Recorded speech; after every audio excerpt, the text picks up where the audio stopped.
Penale minorile di Treviso è l'unico del Triveneto, accoglie i minori imputati in Veneto, Trentino e Friuli Venezia Giulia. 42 i giovani che sono transitati nell'ultimo anno, dei quali circa un terzo sono minori stranieri non accompagnati. Attualmente nella struttura trevigiana ci sono 16 giovani, tra i 14 e i 20 anni, 5 italiani, 7 provenienti dall'area del Maghreb, 4 romeni. I reati contestati quasi sempre sono legati al patrimonio o alla legge sugli stupefacenti. Lo scorso 16 settembre le porte dell'IPM di Treviso si sono aperte ad alcuni volontari, alla stampa, a qualche amico.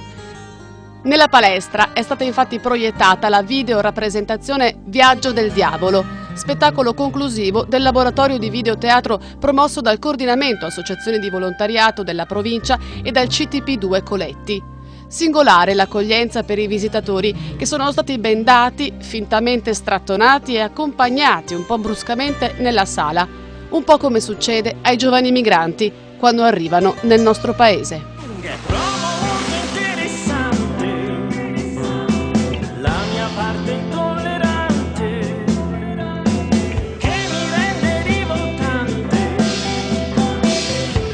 Questa bella gente trovo molto interessante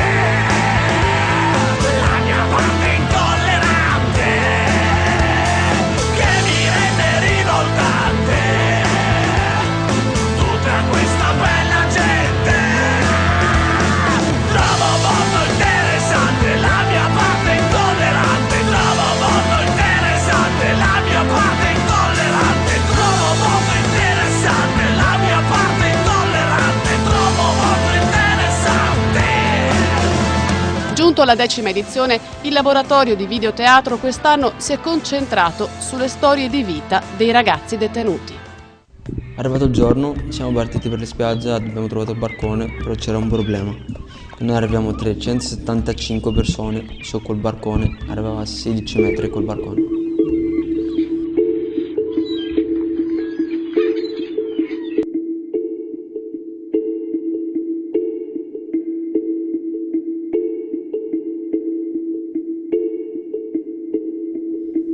E ho visto la morte in mezzo al mare, che c'era su di noi c'è il cielo e giù di noi c'è solo il mare, non c'è nient'altro.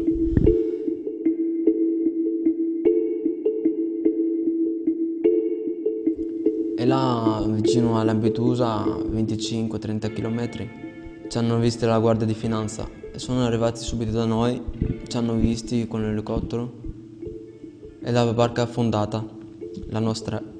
Il viaggio del diavolo è il viaggio che loro fanno nel momento che escono dalla loro terra per riuscire a cercare una sistemazione migliore per vivere.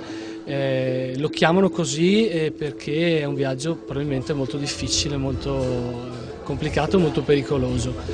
Il viaggio del diavolo sarebbe proprio il viaggio in mezzo all'acqua, tra le coste africane e quelle italiane, quei 2 o 3 giorni che non si sa, in un limbo praticamente, dove non si sa dove si andrà a finire, se si riuscirà a raggiungere la costa oppure no, insomma.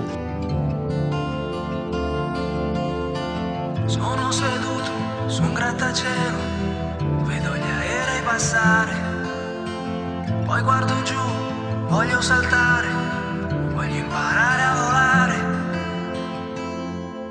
Generalmente i ragazzi sono molto restii a parlare di loro, delle loro storie. Quest'anno, ripeto, è stato come un regalo, nel senso che si sono proprio aperti. Non abbiamo fatto tanto un lavoro sul teatro come magari facciamo le altre volte, ma un lavoro di condivisione di esperienze. E casualmente, sarà perché è il 10° anno, un regalo, ma comunque ci hanno regalato questo, avevano proprio voglia di farlo e loro si sono sentiti proprio piacevolmente ascoltati da noi e tra di noi, con noi che eravamo gli educatori, ma anche con i ragazzi che sono venuti da fuori, che si sono confrontati con loro, perciò i ragazzi della loro stessa età, che hanno la loro stessa età, che non hanno avuto le loro esperienze. Per loro perciò è stato molto arricchente perché hanno ascoltato delle cose di coetanei, e per i ragazzi qui dentro molto appagante perché sono riusciti finalmente a buttare fuori delle cose che magari non avevano mai fatto prima, nemmeno magari con gli educatori o ad altre persone. Perciò sì, penso che sia stato molto importante per loro questo momento. Ah, per il volontariato! Sì. Bello! Infatti non ti avevano più fatto sapere niente. Bene. Sì, mi hanno chiamato. Quindi siete a fare il videoteatro? Sì. Ma cosa? Centri estivi? Cosa No, fanno? l'IPM, l'Istituto Penale Minorile, il carcere minorile. Sì, te l'avevo detto con la scuola. La scuola ha avuto questo progetto, però... Scusa, fammi capire. Tu vai a fare volontariato in carcere? Sì. Ma non esiste. Perché? No, non esiste. Nella maniera più assoluta, no. Beh, sì. No, sì, no. Però? Non vai, ma no, una ragazza in galera. Ci sono i miei compagni di classe, provano, cioè anche con la scuola che ha preso questo progetto, poi ti danno anche crediti. Lascia stare i crediti che adesso non c'entrano niente, i crediti adesso va a pensare, scusami, ma con tutti i posti dove uno può andare a fare volontariato, con i disabili, con gli anziani, con gli animali, cioè in galera ti devono Però mandare. la scuola fa questo progetto, ci sono tanti miei compagni che ci vanno, poi non è il primo anno.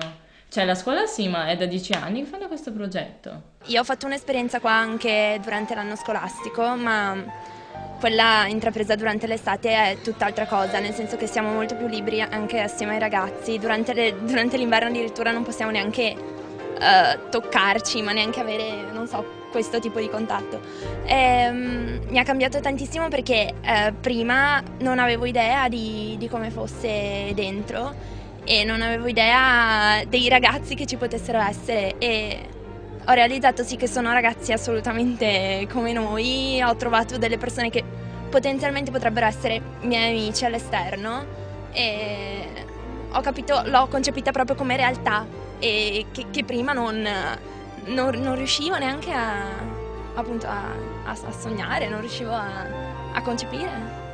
Non è solo questione dell'esperienza, è che è pur sempre un carcere, no? Cioè non è mica un ambiente normale, è un carcere pieno di delinquenti. Papà, madonna, parodia. Allora, normale, vabbè, dai, quando usi questa parola. Cosa vuol dire? Sì, vabbè, non è pericoloso, cioè, sono ragazzi della mia età. Voglio dire che non è un asilo, ok? Quindi è meglio se siete in due.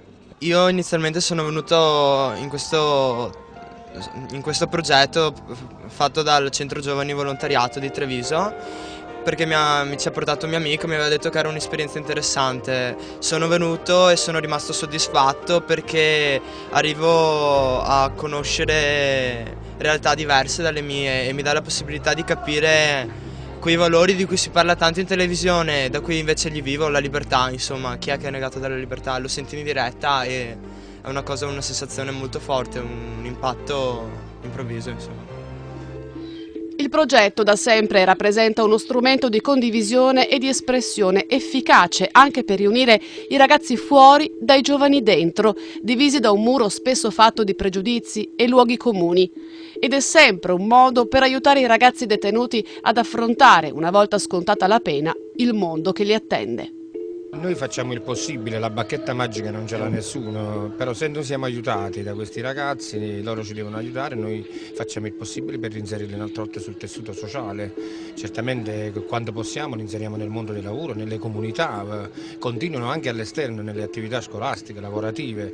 Il carcere deve tendere alla rieducazione, deve essere limitativo solo per quelle situazioni più gravi.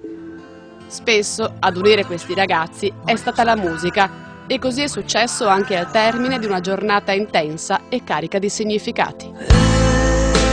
Allora volo via, siamo in viaggio, io e la mente mia. Guarda, ho già spiccato il volo ed ora sono proprio sopra casa tua.